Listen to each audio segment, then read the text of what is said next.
Welcome back to another tutorial on the ServiceNow platform. So ServiceNow recently changed their community guidelines, like I cannot create a new article unless I am an MVP or something. So there are limitations are there. So for that reason I cannot able to create no more new articles on the ServiceNow community. So instead of the community, I'm creating my articles on the Stack Overflow going forward, like where you see the question and the answer, right? So the same way I'm going to do it.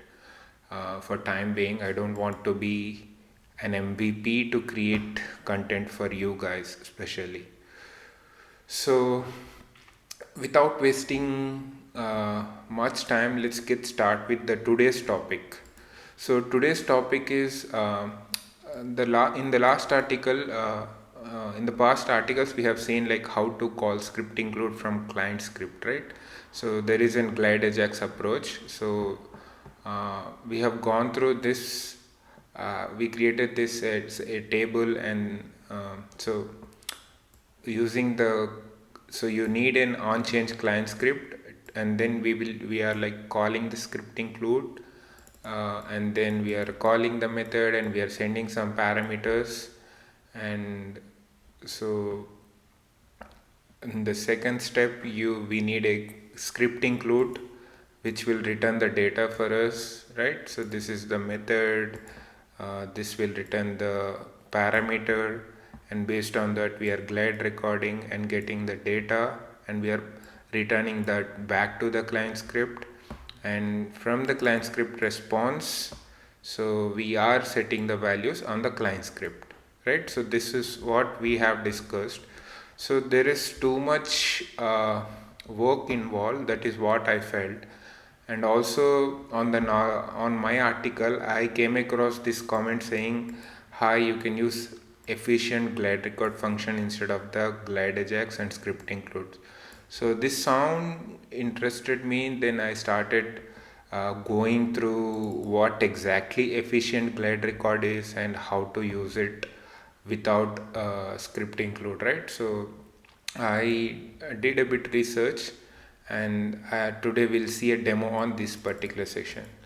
So let's start the functionality. So the use case I'm taking is I have a catalog, and on the catalog so we'll create two new fields, and then on those two new fields, based on the user selection, we will try to populate the data using this new method called GlideEfficient. Okay, so let's jump onto this article. So I mentioned all the previous approach which I used to do, and this is the new approach which we are going to do. So GlideEfficient-record syntax is pretty simple. So it starts with new efficient glide record and your table name, and then you can add the conditions there, like an add query. Or so in add query you can pass the sysID of it, or you can pass any additional like category something. So you will build the add query, and then because you're seeing new value, right? So it's like an on change client script. So on the catalog we can do, right? So the second in the third line we have an add field method. So this is very important in glide efficient syntax, efficient glide record syntax. So what exactly this means is like when you add this line like add field and the field name of that field name, and when you call it true, so it will return you the display value of it. Okay, so if you don't add this, it is not you cannot render this field, you cannot get this field within your logic once you query it. So that is the reason we have to first add this field, so that system identifies you are calling only this particular field. And then we have an query syntax, so like how we have the glide record query, right? So it's pretty much straight. So query and then function, and so that's it. So these four lines, and you are closing the brackets. So once you query it, right, so you can directly get the value like this. So you will call that variable name and then dot get whatever the function variable we are taking, right? So this dot get display value of mobile phone. So this will return us the record user mobile phone number. Okay, so let's uh, so this is how the approach will work. So this code is really helpful. Try to bookmark this into your notepad, or make sure you have it handy. Okay, so let's jump on to the demo right now. uh, so this is my brand new instance. So I also created a new update set to make sure capture everything over here. Okay, so first we'll try to find a catalog item or record producer, whatever, it should be fine.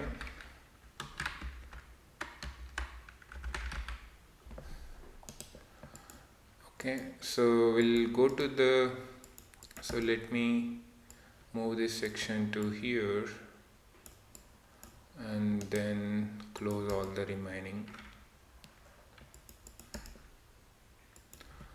Okay, so first let's go to the service portal and let's pick one of the out of the box catalog item and we will modify it based on our requirement. Okay, so I'm going to the catalog item and then browse by categories, and then we have let's go to the services, and then I'll go with new email account. Okay, so this is not helpful. We need an user drop down. So let's see, where can I find user drop down?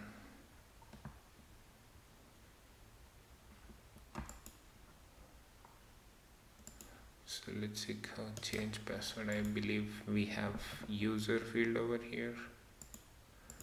No, we don't. Request knowledge base, even it's not here.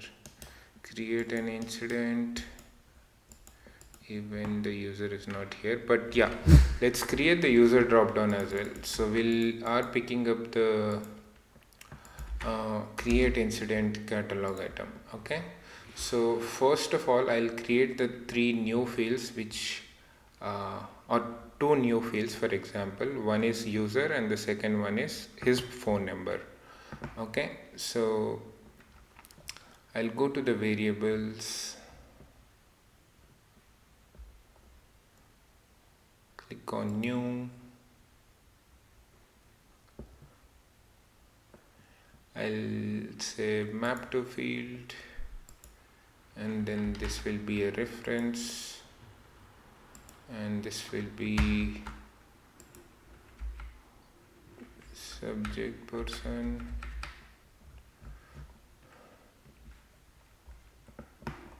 Let's pick up any user field.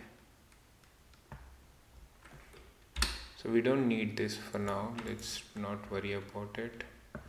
So we'll be creating a reference field, and then let's call it as employee for now, and in the type specification we will be selecting the user. So I'm not going to add any additional conditions over here. So one variable is ready. The second variable is we need a string field or any field. So we'll go with the string field for the second case. So I'll come back and go to,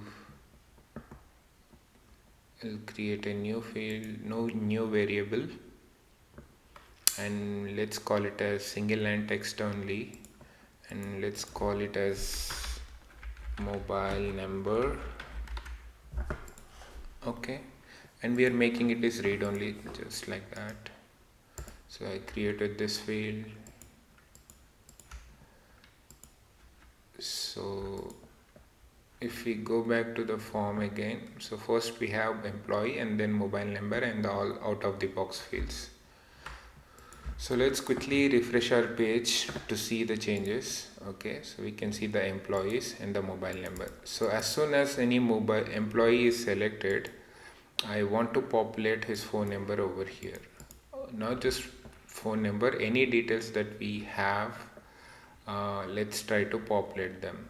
Okay, so if I go to the user record, let's see what details we have for this user. We don't have phone number, right? So let's add one of the phone number. Okay, so I added a phone number. So let's use the same user. Okay, I'm copying the user ID for reference. Okay, so this is the user where we have phone number, right? So now that the old approach is like I need to write an on change client script, and from that I used to call a script include, right? So here I came to the catalog client scripts and it applies to the catalog item and get phone pop or something like mobile number population. Okay, and then I'll say all, and we are creating an on change client script, like right whenever the user field is selected we are populating his phone number. So in the variable name on change of employee we need to say, so on change of employee we will be populating the phone number. So the old approach will be like we already seen, like we have to do this much of logic, right? So in the new approach I'm just copying this entire script. Okay, so if I directly paste it over here, so this new value which is already available as a parameter on this, so this will work. And so mobile phone is the correct field or not, we just need to check that once. So let's check the backend name of it. So it's mobile underscore phone, so which means this is correct. Okay, so our script is ready. So do you think at this stage this functionality will work? Definitely not. The reason for this is like we haven't configured anything related to the glide efficient dependencies. So at the bottom I mentioned, right, like what is glide efficient and what are the benefits and dependencies. So in the dependencies, so we need to add this one update set to our instance, and then if we are using it on the portal we need to include that on the portal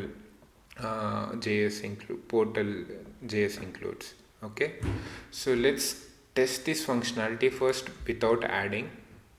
So the user is this user. I'll select the employee, and as soon as we select the employee it is saying efficient glide record is not defined, right?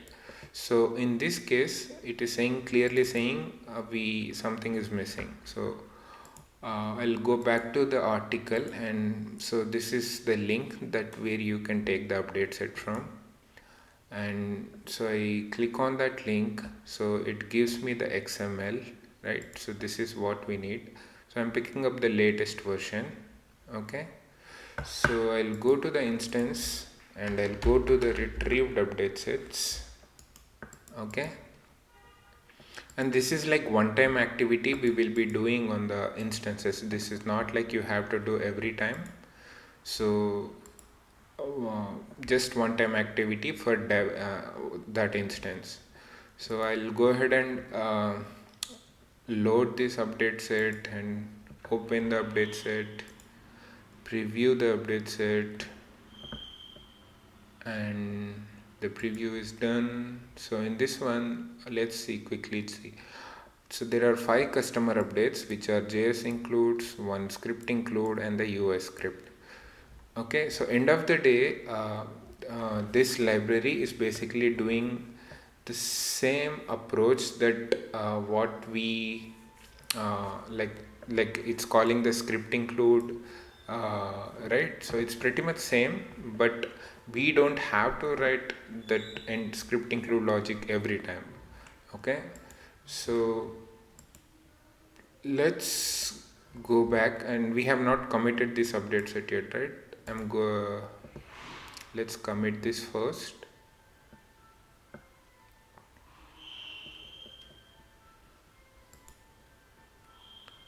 So the update set is committed, right? So now we have the library installed. Do you think the functionality will work? It will not. The reason for being that is we have even though we added that update set, the library, you can say, but we haven't included that on this specific portal or this specific catalog item, right?